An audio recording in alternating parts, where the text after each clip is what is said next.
Oh God, I got my mark sheet. What? 86? But I was expecting more. I mean, I had prepared so well, I had revised, I knew all the answers. How could I get 86? I don't know what went wrong. No, I was expecting much more. Maybe the examiner, the person who corrected your paper, was expecting much more from your paper. So, where did you go wrong? Let's find out. Today, I'm going to give you some tips as to how to write your paper and how to present your paper so that you don't lose marks here and there. Just one mantra. I'm going to give you one mantra, and that is going to do all the magic. And no, I am not a saint. I am just a teacher, and I'm going to give you some tips based on my teaching experience and my experience also as an evaluator. Hi, I'm Ranja and welcome to my channel. And yes, if you have not subscribed yet, then a humble request, please do subscribe and don't forget to click the bell icon, because if you don't do that, then when I'll upload my video, you won't be informed and you will miss it. So watch this video till the end and get the marks that you really deserve. But before I start, let me tell you that you have to understand the concepts and revise well. Today, whatever I'm going to tell you is what you need to do after this, after you're very well prepared, how to present your paper. So the mantra is your paper should be examiner friendly. What? I have heard of child friendly, student friendly. What is examiner friendly? Examiner friendly answer script, meaning the paper where you've written the answers. That's a paper which will not irritate the examiner, which will help the examiner to correct, comfortably. Now, how to do it? Now, before that, and why should we do it? You need to understand the psychology, condition of the examiner, the person who is correcting your answer script. Since morning, I'm going on correcting, and I have still so much left. And on top of that, we have a fixed number of answer scripts that we have to complete every day. So can you understand? It is a lot of hard work. It is very, very tiring and hectic. And of course, we have to correct properly because we have to do justice. It's about someone's future, right? Anyways, I have finished this paper. Now let me go the next one. And oh God, I can't understand. What is this? This is A or G? No, this is F. What? What is this?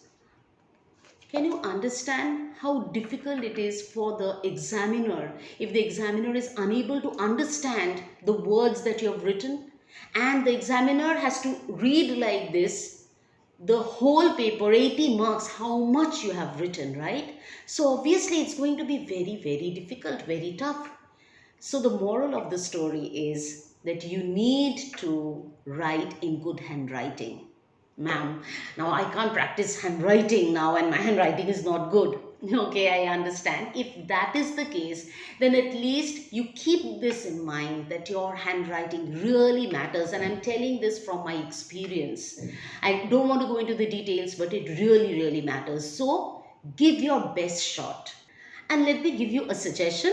You can do one thing now, from now on, whenever you're writing, like maybe you're solving exam papers or whatever, just once you finish writing, just look at it and you will understand. So just go through it and see that how it's, whether the words are, you can easily understand. Is it more or less clear? If you look at it, it will be registered here. So next time when you're writing, you will be a little cautious. Okay, so this answer is for question number 2. Just let me check the question paper. Uh, no, this is for question number 3. What has this child done? Instead of writing question number 2, the student has written 3 but has written the answer for question number 2.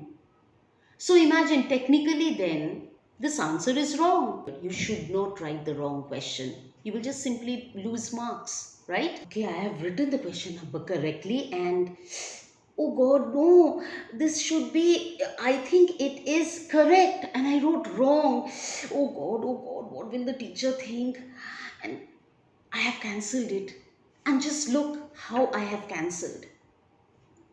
For heaven's sake, don't do this. You can see how dirty it looks, and no examiner is in the mood to read what wrong things you have written, and then no one has the time. But if you do all this, it just looks so dirty and it doesn't look good at all. It irritates the examiner. So it can happen you've made a mistake, so you cancel it and write it properly. Something like this. Oh, yes, and I have just finished question number 4. Now, question number 5. Oh, it's just 2 sentences. I have one line here. I'll just squeeze in the words and okay, so I'll just write it here and finish it off here. Why to waste page? Don't do that. You're not on a save paper mission here. You have to present your paper really well. So don't squeeze in words. You can simply go to the next page and write. And another very important thing, please leave one line after every answer, even if the answer is like one sentence. Another suggestion, if you are confident and if you have time, I repeat, confident and time, then you can underline the important word or one or two words of every point that you have written, so it looks it's easy for the examiner to read. But do it very carefully. Your paper should not look untidy, remember that.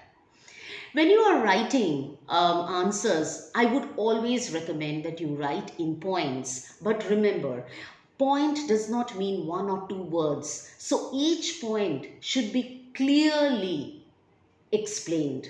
Give importance to that. That does not mean that you have to write one whole paragraph, but each point should be clearly explained.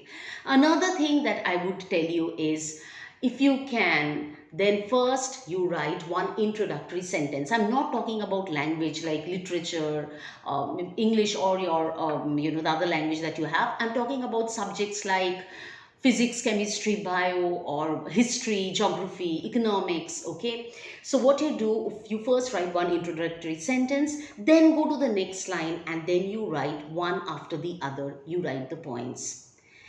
Trust me, it really gives a good impression. How will you write the introductory sentence? Very easy. Just refer to the question. Whatever is given in the question, from there you make one sentence, write that, put a dash, and write 1, 2, 3, 4. And yes, if there is not a margin, then please draw a margin. It's very important. That's the place where the examiners give your marks, and the margin should be a broad one. Okay, don't draw very narrow where the teacher can hardly write.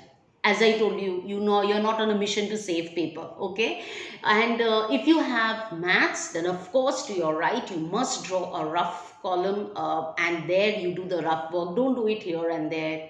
We are not going to irritate the examiner. Have you thought what happens towards the end of the exam? Let's find out. If I have only 5 minutes left, and this teacher, she's going on telling me, tie your papers, tie your papers. I need to write. Ma'am, can I get another paper, please? Oh, yes, thank you. And there is my map. And oh God, the bell rang. Yes, I'm tying the paper. And now, where is my paper now? You know what happens? You don't tie your papers properly. Believe me, I have got papers where the extra papers have been all detached, or the map has come out.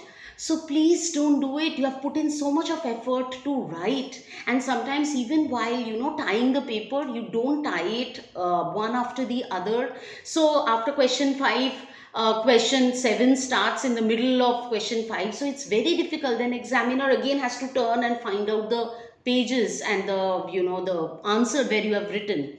So give time to arrange properly and tie your paper. Now let me ask you a question.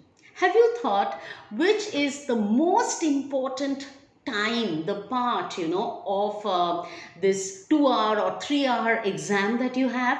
No, it's not the time when you're writing the answers. It's the time when you are reading the question paper. And what happens then? Thank you, ma'am. Oh God, oh God. Oh, oh yes, I have read this. Oh yeah, this is also okay. Just let me see the next page. Yeah, yeah. This one. How is it? Yeah, good. Ma'am, uh, ma'am, can I write? And you know what happens? You don't read the question properly. You just see one word and you think, yes, I've got it. But you really need to understand the questions. Why? Let me tell you. This has really happened, okay? In one of the board exams, there was this one question in economics, 10th boards, that very easy question, 1 mark. Write any two activities that are not related to the tertiary sector. So easy, you know, primary sector, secondary sector, and any just one from each or whatever you just write. But the problem is that many students, they wrote two activities related to tertiary sector, but it was written not.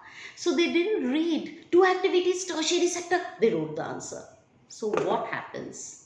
You get a zero for an answer that you already know. Well, we can't afford to do that, right? So use the reading time wisely to read and understand the questions if you really want to do well in the exam. Well, I'm sure you're going to do well. Just follow these tips, keep these suggestions in mind. And yes, if you want to know what you should not do before the exam, I have a video on that. Don't miss it, do watch it. And if you like this video, then do hit the like button and do subscribe to my channel, and don't forget to click the bell icon. All the best for your exam.